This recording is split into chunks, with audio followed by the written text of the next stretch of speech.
Semuanya, perkenalkan nama saya Indektia Pasifoto Lingkungan. Dengan NIM belakang 32, saya dari program studi teknologi geomatika. Di sini saya ingin menjelaskan satu studi kasus yang berjudul pemanfaatan teknologi survei GNSS dalam aktivitas penambangan. Praktikum GNSS pertemuan 13. Lanjut.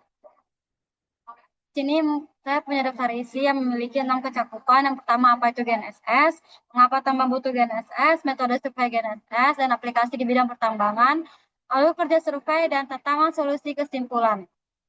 Lanjut, apa itu GNSS? Jadi GNSS itu singkatan dari Global Navigation Satellite System, yang berbasis satelit yang memungkinkan penentuan posisi, kecepatan, dan waktu secara akurat di permukaan bumi. Nah, prinsip kerjanya itu adalah receiver di lapangan menerima sinyal minimal dari 4 satelit untuk menghitung posisi X, Y, Z secara terdetailasi dengan akurasi mulai dari level meter hingga sentimeter.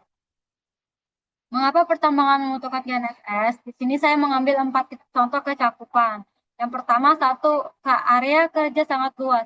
Wilayah tambang dapat mencapai ratusan hingga ribuan hektar sehingga metode konvensional memakan waktu yang cukup lama. Yang kedua itu adalah risiko keselamatan tinggi. Area tambang rawan longsor sehingga membutuhkan pemantauan pergerakan tanah presisi secara real time. Yang ketiga itu ada di medan berat dan perubahan cepat. Topografi yang curam dan bentuk lahan yang harus terus berubah akibat aktivitas penggalian tanah. Yang keempat itu adalah tuntutan efisiensi dan akurasi. Perhitungan volume produksi, cadangan dan proses tambang harus akurat untuk mengambil sebuah keputusan. Metode survei GNSS yang digunakan di situ saya mengambil 3 bagian. Yang pertama itu ada statik. Nah, pengamatan diam dalam durasi lama pada titik kontrol untuk hasil akurasi yang tinggi digunakan sebagai titik tambang tiang utama. Yang kedua itu adalah RTK atau real time kinematic. Pengukuran real time dengan koreksi dari base station ke akurasi centimeter cocok untuk stake out dan pemetaan detail secara cepat. Yang ketiga itu adalah network RTK. Koreksi diperoleh dari jalan stasiun, referensi permanen, course, tanpa perlu mendirikan base sendiri untuk efisiensi yang sangat luas. Nah, pemetaan topografi eksplorasi tambang.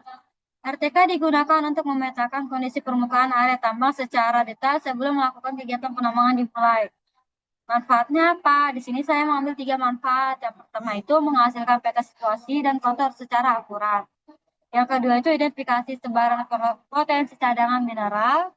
Dan yang ketiga itu adalah dasar perhitungan estimasi cadangan awal. Lanjut, perhitungan volume stockpile dan cut-pile. Survei GNSS memungkinkan pengukuran volume secara cepat, material hasil pengalihan cut, maupun penggunaan fill, serta stok material stockpile tanpa perlu alat berat benda yang beroperasi lama. Akurasi vertikal RTK-nya itu kurang lebih 2-3 cm, sedangkan waktu untuk mencakupannya itu adalah harian, dan yang dilakukan pengolahan data itu adalah secara real time. Kemudian data hasil pengukuran diolah menjadi model permukaan digital, DTM, kemudian dibandingkan antar periode untuk menghitung solusi volume secara berkala. Nah, lanjut, monitoring informasi lereng tambang. Nah, salah satu aplikasi paling krusial dan aspek keselamatan kerja di K3 di area pertambangan itu terbuka antara lain adalah satu GNSS, satu statis dipasang permanen di titik-titik rawan lereng dan untuk memantau pergerakan tanah secara berkala. Continue. Nah, yang kedua itu ada di data posisi dikirim otomatis ke pusat kendali dan dinamis untuk mendeteksi indikasi longsor sejak dini. Yang ketiga itu adalah sistem dapat memberi peringatan dini pada kerja dan operator alat berat di bagian lereng. 4. Panduan alat berat atau mesin grid. Receiver GNSS dipasang langsung pada alat berat seperti ekskavator, bulldozer, dan dump truck sehingga operator dapat bekerja sesuai dengan rancangan dan desain awal tambang. Nah, manfaatnya apa? Yang pertama itu mengurangi kebutuhan patok dan juru ukur manual di area rawan. Yang kedua itu adalah meningkatkan produktivitas dan efisiensi waktu penggalian. Yang ketiga itu adalah meminimalkan kesalahan penggalian, over atau under exploration. Yang keempat itu ada data posisi alat termonitor secara real dan control room.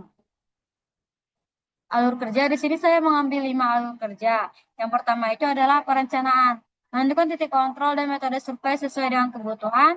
Yang kedua itu ada pemasangan base sebagai titik awal utama, pengukuran rover itu pengambilan data titik di lapangan dengan menggunakan RTK, pengolahan data dengan mencakup koreksi, pengolahan, dan pembuatan model permukaan. Sedangkan laporan itu adalah penyajian seluruh data yang sudah diinput, sudah diolah menjadi volume dan sebagai laporan hasil survei.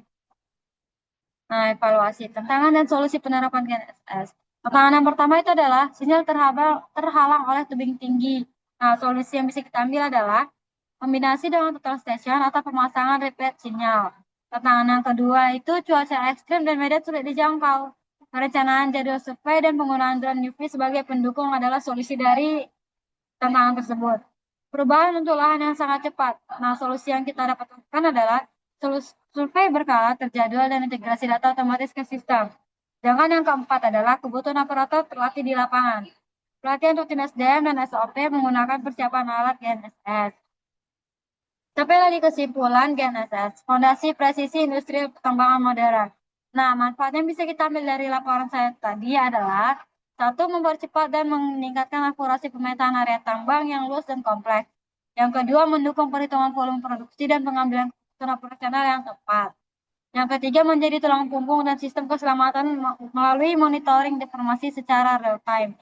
Yang keempat, mengefisiensikan operasional berat lewat teknologi mesin geodis berbasis satelit. Terima kasih. Sekian presentasi dari saya. Bila ada kesalahan kata, mohon dimaafkan karena saya adalah manusia biasa seperti rekan-rekan sekalian. Saya pribadi mengucapkan terima kasih dan bye-bye.